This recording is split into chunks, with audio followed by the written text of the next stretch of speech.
பிறப்பால நம்ம எல்லாரையுமே வந்து இந்த ஜெண்டர் தான் நீங்க அப்படின்னு சொல்லி வகைப்படுத்தி வச்சிருப்பாங்க. அது வந்து மெயினா பிறப்புறுப்ப வச்சு பண்ணுவாங்க. ஆனா ஒருவேளை அப்படி பிறப்புறுப்ப வச்சு ஒரு ஜெண்டர்ன்னு சொல்லப்பட்டவங்க, காலப்போக்குல வந்து இன்னொரு ஜெண்டர் மேல ஆர்வம் வந்து அவங்க அந்த ஜெண்டராவே மாறுனாலோ, இல்ல நான் வந்து இந்த 2 ஜெண்டருக்குள்ளேயும் வந்து ஃபிட் ஆக மாட்டேன். நான் வந்து 3ஆம் பாலினத்துல வருவேன் அப்படின்னு சொன்னாலோ, என்னென்னலாம் நடக்கும்? நம்ம சமூகத்த பொறுத்தவரைக்கும் இப்ப வரைக்குமே அது கொஞ்சம் கான்ட்ரோவர்ஷியலான விஷயம் தான்.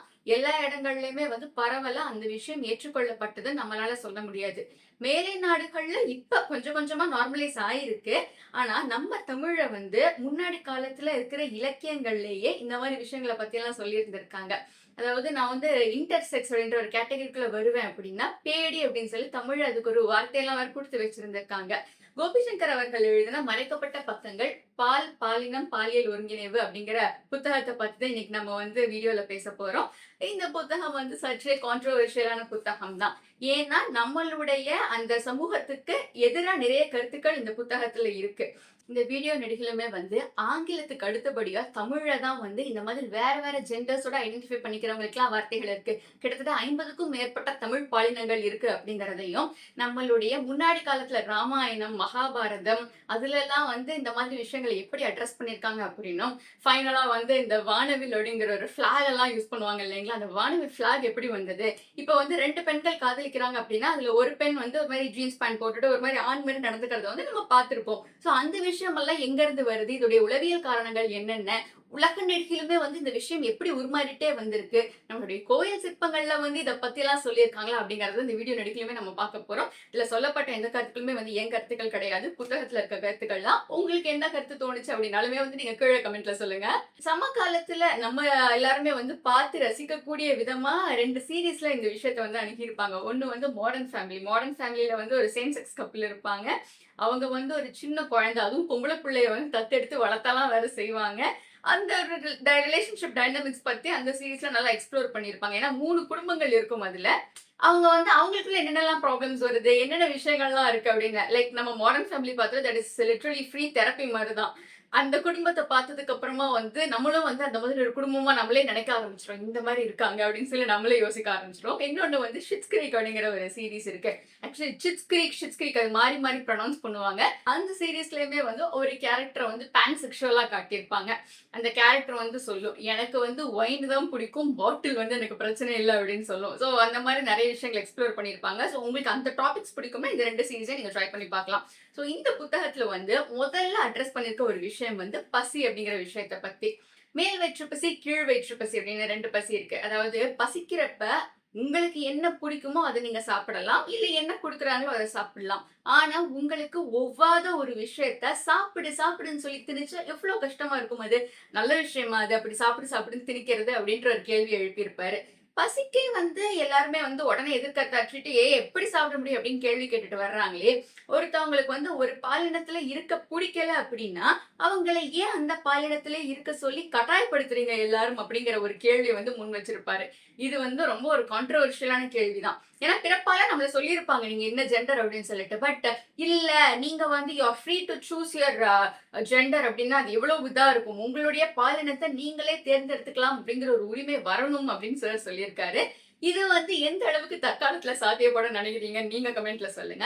முதல்ல அந்த ஒரு விஷயத்த அட்ரஸ் பண்ணியிருப்பாரு. எல்லாருமே வந்து இத தான் ஃபாலோ பண்ணணும் அப்படின்னு சொல்லிட்டு எந்த ஒரு கட்டாயமுமே கிடையாது. அவங்கவங்களுக்கு என்ன தோணுதோ, காலப்போக்குல என்ன மாற்றம் வருதோ, அத வந்து அவங்க ஏத்துக்கணும். அத ஏத்துக்கிறது ரொம்பவே நல்ல விஷயம் தான் அப்படின்னு சொல்லி சொல்லியிருப்பாரு. சரி, இப்ப நம்ம இலக்கியங்களுக்கு வர்றப்ப நவகிரகங்கள்ல புதன் அப்படின்னு சொல்லிட்டு ஒரு கிரகம் இருக்காரு. நம்ம எல்லாருக்குமே வந்து தெரியும். அந்த புதன் கிரகத்துடைய துணைவியாரா இலா அப்படின்ற ஒரு கேரக்டர் வருவாங்க. அந்த கேரக்டர் வந்து ஒரு மாசத்துல பாதி நாள் ஆணாகவும், பாதி நாள் பெண்ணாகவும் சிவன் பார்வதியால ஒரு வரம் வாங்கியிருப்பாங்க. சோ நவகிரகங்கள்ல ஆரம்பிச்சு அந்த கான்செப்ட் இருக்குன்னு சொல்லியிருப்பாரு.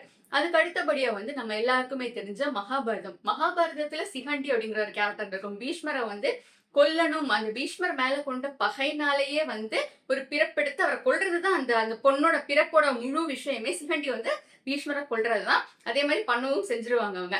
மகாபாரதத்துல வந்து வனவாசம் போவாங்க இல்லைங்களா?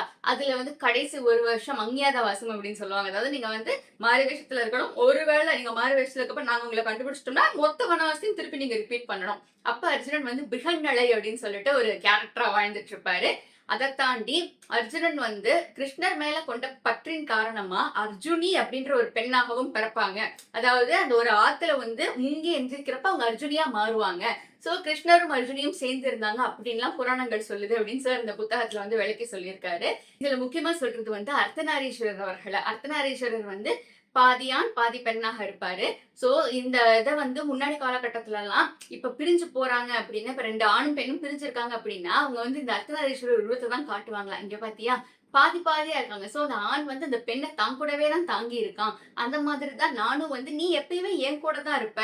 அந்த அர்த்தநாரீஸ்வரர் அவர்களை வந்து நிறைய விஷயங்களுக்காக வேண்டுவாங்க. குழந்தை பேருக்காக, நல்ல வாழ்க்கைக்காக, நிறைய விஷயங்களுக்காக வேண்டுவாங்க. சோ 2 பேருமே வந்து வேற வேற கிடையாது. நம்ம வந்து பிசிக்கலா எவ்வளவு தூரத்துல இருந்தாலும் நீ என்னைக்குமே வந்து என்னில் பாதிதான், என் கூட தான் இருப்ப அப்படிங்கிற விஷயத்தை அட்ரஸ் பண்ணியிருக்காங்க. இதை தாண்டி நம்மளுடைய கோவில் சிற்பங்கள் நிறைய இடங்கள்ல வந்து இந்த அதாவது ஆண் பெண் இவங்க தான் சேரணும் அப்படின்னு எந்த ஒரு விஷயமுமே வந்து சொல்லப்படல. எல்லா வகையான சிற்பங்களுமே வந்து நமக்கு இருக்கதானே செய்யுது அப்படிங்கிற ஒரு கேள்வியும் வந்து சார் ஸ்ட்ராங்கா வச்சிருக்காரு. சோ இதுக்கு அடுத்தபடியா நம்ம பார்க்க போற விஷயங்கள் வந்து என்னென்ன வார்த்தைகள்லாம் இருக்குன்னு பார்க்க போறோம். ஏன்னா தமிழ்ல தான் வந்து இந்த மாதிரி ஜெண்டருக்குள்ள ஃபிட் ஆகாத டேர்ம்ஸ் பத்தி எக்ஸ்டென்சிவா பேசியிருப்பாங்க. ஆங்கிலத்துல வந்து நிறைய வார்த்தைகள் இருக்கு. ஆனா நம்ம தமிழ்ல தான் வந்து ஒரு வார்த்தைக்குமே வந்து ஒரு அழகான தமிழ் வார்த்தை இருக்கு இதுல. முதல்ல வந்து திரினர் அப்படிங்கிறது, அதாவது ட்ரைஜெண்டர் அப்படிங்கிற வார்த்தை. ஒரே உடலுக்குள்ள வந்து 3 உயிர்கள் வாழ்ந்தா எப்படி இருக்கும்? சோ அதே மாதிரி தான் வந்து 3 பாலினங்கள் ஒரே உடலுக்குள்ள இருந்தா எப்படி இருக்கும்? இதுக்குதான் வந்து சார் வந்து மகாபாரதத்தை வந்து உதாரணமா காட்டி சொல்லியிருப்பாரு. அடுத்து வந்து பாலிலி, அதாவது ஏ ஜெண்டர். எந்த ஒரு பாலினத்தையுமே வந்து நான் உணரல. இதே மாதிரி வந்து சுழியர்கள் அப்படின்னு சொல்லிட்டு இன்னொரு வார்த்தை இருக்கு தமிழ்ல. அதாவது ஏ செக்ஷுவல் பீப்புள். மனிதர்கள்னா வந்து ஒரு ஆண்னா பெண் மேல அட்ராக்ட் ஆவாங்க, பெண் ஆண் மேல அட்ராக்ட் ஆவாங்க. அது வந்து சாதாரண விஷயம். இல்ல வந்து சேம் ஜெண்டர் மேல அட்ராக்ஷன் ஆகிறது ஒரு விஷயம். ஆனா எனக்கு வந்து எந்த ஜெண்டர் மேலயுமே வந்து அட்ராக்ஷன் இல்ல. எந்த ஜெண்டர் கூடயுமே என்னால ஒரு ரிலேஷன்ஷிப்பை டெவலப் பண்ணிக்க முடியாது அப்படின்னா அது சுழியர்கள் அப்படின்னு சொல்லுவாங்க. திருநங்கைகள்லே வந்து ஆண்கள் இருக்காங்க, பெண்கள் இருக்காங்க. அதாவது 2 வேறுபாடுகள் இருக்கு அப்படின்றதையும் சொல்லியிருப்பாங்க.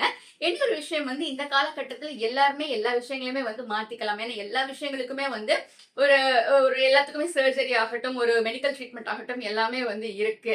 சோ இந்த காலத்துல வந்து அது சற்றே ஈஸி ஆயிட்டே வருது அப்படின்னு சொல்லியிருக்காங்க. ஆனா நம்ம சமூகத்துல அதை ஏத்துக்கிட்டாங்களா அப்படின்னா அது வந்து ஒரு $1,000,000 கொஸ்டின் தான். ஓரின விருப்பம் தொடர்பா சார் வந்து கிரேக்கின் மீது ரோமின் காதல் அப்படின்னு சொல்லி ஒரு சாப்டர் அட்ரஸ் பண்ணியிருப்பாரு. அதுல வந்து லைக்கர்ஸ் அப்படின்ற ஒருத்தர் இருந்திருக்காரு முன்னாடி காலத்துல ரோம்ல.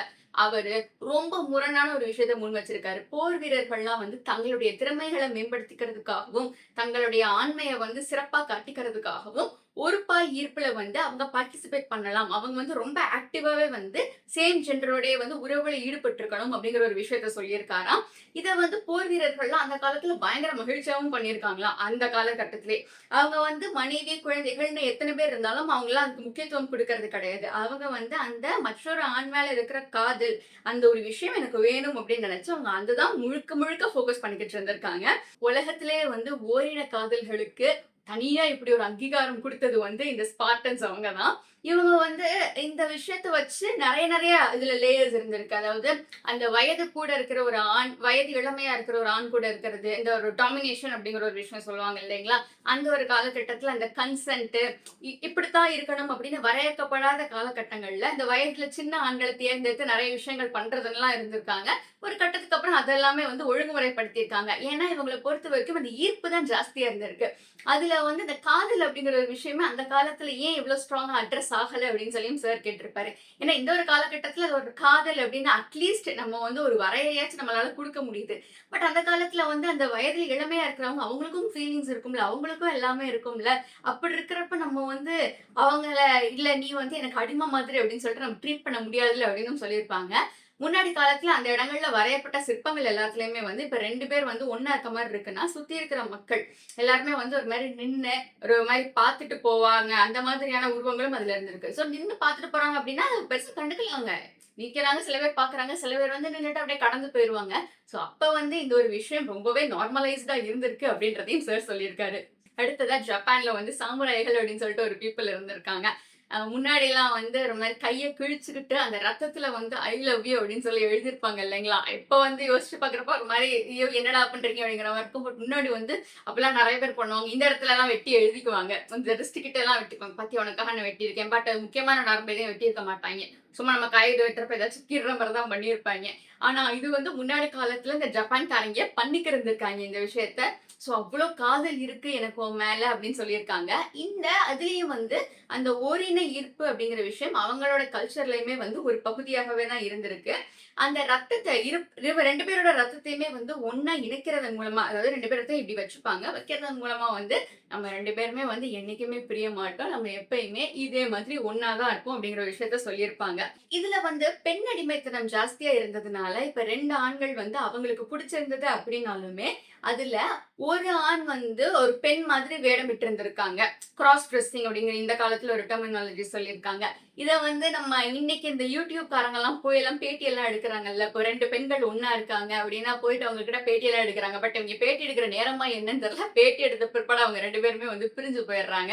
பட் அதுல வந்து ஒருத்தர் மட்டும் ஒரு ஆண் மாரி உடை உடுத்திக்கிறாங்க.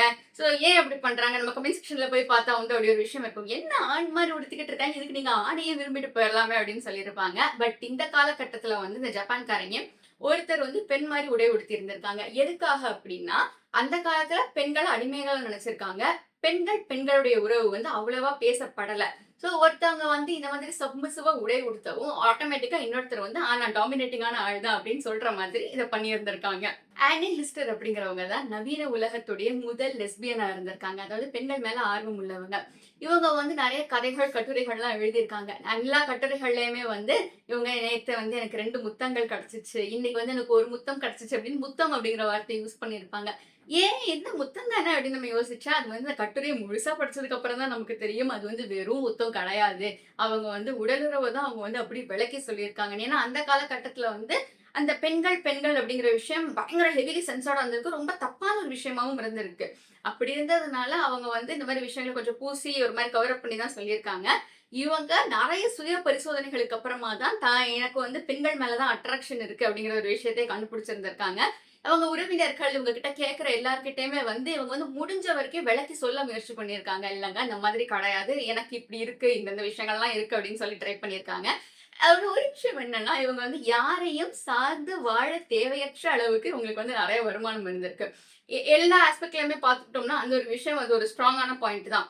இதே வந்து ஒரு சாதாரண ஒரு ஏழை வீட்டு பொண்ணு பண்ண முடிஞ்சிருமா அப்படின்னா, கண்டிப்பா கிடையாது. ஏதாச்சும் பண்ணி விட்டுருவாங்க. இவங்களுக்கு வந்து பொருளாதார தன்னிறைவை எட்டுனதுனால, இந்த விஷயத்த வந்து இவங்களால சுலபமா பண்ண முடிஞ்சிருக்கு. அடுத்ததா வந்து அந்த ஃபிளாக் அதாவது இப்பலாம் வந்து இந்த வானவில் அப்படின்னு சொல்லிட்டு போட்டு அடிக்கிறாங்க இல்லைங்களா? அந்த ஒரு ஃபிளாக பத்தி தான் பார்க்க போறோம். இந்த ஃபிளாக் வந்து எப்ப ரொம்ப தீவிரமா பரவ ஆரம்பிச்சுச்சு அப்படின்னா, ஒரு பாய் ஈர்ப்பாளர வந்து கொலை பண்ணியிருந்திருக்காங்க. அப்பதான் இந்த ஃபிளாக் வந்து எல்லா இடங்கள்லயும் புரொடெஸ்டுக்காக யூஸ் பண்ணப்பட்டிருக்கு. இந்த ஃபிளாக்ல வந்து பல நிறங்கள் இருக்கிறதுனால, இந்த ஃபிளாக் வந்து பல இனங்கள ஒன்றிணைக்கக்கூடிய ஒரு ஃபிளாகா தான் ஸ்டார்ட்டிங்ல இது இருந்திருக்கு. ஸ்டார்ட்டிங்ல வந்து இந்த ஒரு ஃபிளாக் ஓரின ஈர்ப்பாளர்களுக்காகவே வந்து செய்யப்பட்ட ஃபிளாக் ஆனா கண்டிப்பா கிடையாது. ஒருத்தவங்கள வந்து கொலை பண்ணதுக்கு அப்புறமா எல்லாருமே புரொடெஸ்ட்ல குதிச்சிருக்காங்க. அப்போ வந்து ஒரு ஃபிளாக கையில வச்சிருந்திருக்காங்க. 8 வண்ண ஃபிளாக் அது. பிங்க் நிறம் வந்து ஃபிளாக்ல வந்து இல்லாம போயிருந்திருக்கு. அதனால 6 வண்ண ஃபிளாகையும் வந்து சில பேர் யூஸ் பண்ணி புரொடெஸ்ட் பண்ணியிருக்காங்க. இன்னைக்கு வந்து அந்த 2 ஃபிளாக்ஸ்ல எத வேணாலும் யூஸ் பண்ணிக்கலாம். இன்னைக்கு லிட்டரலா இந்த ரெயின்போ அப்படின்னு போட்டாலே வந்து இது அவங்க தான் அப்படின்னு புரிஞ்சுக்க முடியுது. நம்ம மீம்ஸ்லலாம் சொல்லுவாங்க. வானவில் தோழர், வானவில் தோழியா நீங்க அப்படின்னு சொல்லிட்டு.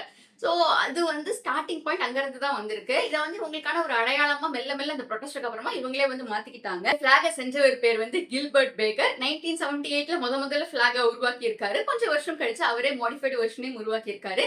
2003ல இந்த ஃபிளாக் வந்து 25 ஆண்டு கால நிறைவ வந்து கொண்டாடுச்சு. அடுத்தது வந்து இந்த ஓரின ஈர்ப்ப வந்து ஒரு கிரைமா பாக்குறாங்க அப்படிங்கிற விஷயத்த அட்ரஸ் பண்ணியிருக்காரு. ஏன்னா, இப்ப வந்து ஒருத்தவங்க மேல இன்னொருத்தவங்களுக்கு இருக்கிற காதல எப்படி நீங்க கிரைம்னு சொல்லுவீங்க அப்படின்னு சொல்லி ஒரு கொஸ்டின் எழுப்பியிருக்காரு. 2 பேர் காதலிக்கிறாங்க அப்படின்னா, இந்த காதல் மட்டும் எப்படி நமக்கு தப்பா தெரிய ஆரம்பிச்சுச்சு? ஏன் லவ் இஸ் லவ் அப்படிங்கிற மாரி விஷயம் வந்து உங்களுக்கு தோணாதா? அப்படின்னு சொல்லி சார் வந்து கேட்டிருக்காரு. ஆனா இதுக்கான பதில் வந்து இன்னைய வரைக்குமே கிடையாது. உங்களுக்கு ஏதாவது பதில் தெரிஞ்சா சொல்லுங்க.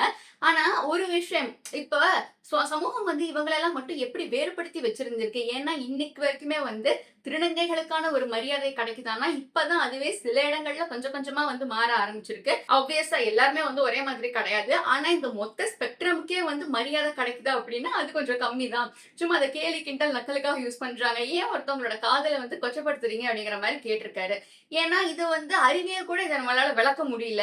ஏன் இப்படியெல்லாம் நடக்குது அப்படின்னு சொல்லிட்டு நெறைய ரிசர்ச் எல்லாம் பண்ணிட்டு இருக்காங்க. But at the end heart wants what it வாண்ட்ஸ்ன்னு சொல்லுவாங்கல்ல. நம்ம மனசுக்கு வந்து இந்த விஷயம் தான் தேவைன்னா, இந்த விஷயம் தான் தேவை. அத வந்து யாருமே வந்து மாத்த முடியாது. அத வந்து யாருமே இதுதான் உனக்கு வேணும் அப்படின்னு சொல்லிட்டு நம்ம மனசுக்குள்ள புகுந்து மாத்த முடியாது இல்லைங்களா? அப்படிங்கிற மாரி விஷயத்தையும் சார் அட்ரஸ் பண்ணியிருப்பாரு. ஸோ இந்த விஷயத்த பத்தி நீங்க என்னென்னலாம் நினைக்கிறீங்க அப்படின்னு சொல்லி இந்த வீட்ல வந்து சொல்லுங்க. And I am active on Instagram also. You can also follow me there. And நீங்க வந்து நம்ம சேனல ஃபர்ஸ்ட் டைம் பார்க்குறீங்கன்னா சப்ஸ்கிரைப் பண்ணிக்கோங்க. So please like, share, comment and subscribe to my channel. Hype ஆப்ஷனும் இருக்கும். உங்களுக்கு இந்த கான்டென்ட் பிடிச்சிருந்தது அப்படின்னா ஹைப் ஆப்ஷன் குடுங்க. And what else do you want to see next in our channel அப்படிங்கிறதையும் நீங்க கமெண்ட்ஸ்ல வந்து சொல்லுங்க. So thanks for choosing to watch my video.